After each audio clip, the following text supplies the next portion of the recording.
1986. Hongkongas kino mainījās uz visiem laikiem. Džons Vu, iepriekš komēdiju režisors, izlaida filmu Labāk rīt. Publika bija sajūsmā, bija pārspēti kases ieņēmumu rekordi. Jauna asa sižeta filmu ēra bija sākusies. Tā nebija parasta gangsteru filma. Labāk rīt aizskāra skatītāju sirdis.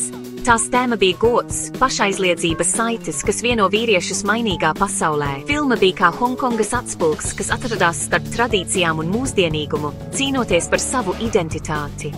Vu režijas stils bija elegants, dinamisks un operas cienīgs. Pāršaudas bija kā vardarbības balets, pilns ar emocionālu svaru. Palēninātie kadri fokusējās uz tēlu sejām, atklājot emociju vētru zem virsmas. Labāk rīt kļuva par kultūras fenomenu. Tas radīja daudzus turpinājumus un atdarinājumus, nostiprinot Hongkongas vietu kā pasaules asa sižeta filmu epicentru. Labāk rīt pamatā ir stāsts par brālību. Saikne starp Ho, Kītu un Marku ir filmas emocionālais kodols. Viņi ir vairāk nekā tikai draugi, viņi ir brāļi, kurus vieno uzticība un mīlestība. Ho, godīgs policists, cīnās, lai samierinātu savu pienākumu ar mīlestību pret savu brāli Kītu, kurš ir iekļuvis noziedzīgajā pasaulē. Atrodamies starp divām pasaulēm, Ho iemieso filmas galveno konfliktu – cīņu starp labo un ļauno, patiesību un meliem. Kīts, pazudušais dēls, vēlas izpirkt savus pagātnes grēkus.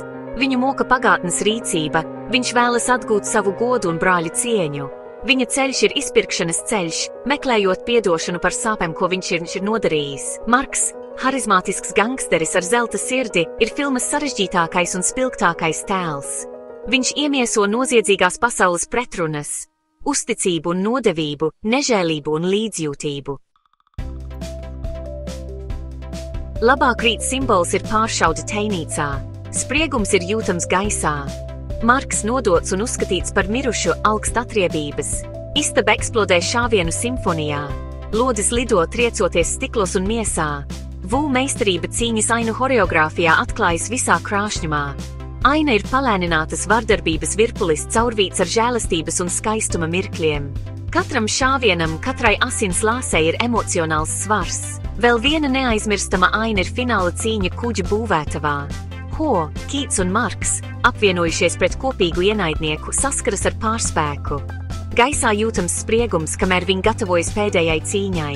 Sekojošā pāršauda ir orķestrēta haosa šedevrs, nāves balets uz iespaidīgu kravas konteineru fona. 4. nodaļa – uzticības un nodevības sejas. Čovi Juņfat atveidotais Marks Gors kļuva leģendārs. Ar atpakaļ sasukātiem matiem, trenčkotā un saules brillēs viņš izstaro augstu pārliecību, kas slēpj dziļu uzticības un sāpju aku. Viņa Marks ir vienlaikus harizmātisks un traģisks, kas nostiprināja viņa statusu kā Hongkongas kino ikonai. Ti Džungs ienes atturīgu spēku Ho lomā. Plosījies starp pienākumu un ģimeni, viņš ar dvēselisku patiesumu ataino tēla iekšējo cīņu. Viņa spēle ir atturības etīde, viņa emocijas mutuļo zem virsmas. Leslijs Čungs ciešanas pilnā Kīta lomā demonstrē spēli, kas ir pilna ar īstu ievainojamību. Viņš ataino tēla izmisumu, kurš vēlas izpirkt savu vainu un atgūt brāļa mīlestību. Čunga sniegums piešķir vēl vienu emocionālas dziļuma slāni jau tā spēcīgajai filmai. 5. nodaļa – mantojums ierakstīts asinīs un lodēs. Labāk rīt atstāja neaizmirstamu iespaidu kino pasaulē. Tas radīja jaunu Hongkongas asa sižeta filmu vilni, ietekmējot tādus režisorus kā Kventins Tarantino, Roberts Rodrigues un daudzus citus. Filmas tēmas, piemēram, brālība, uzticība un izpirkšana, atrada atsaucību skatītājos visā pasaulē.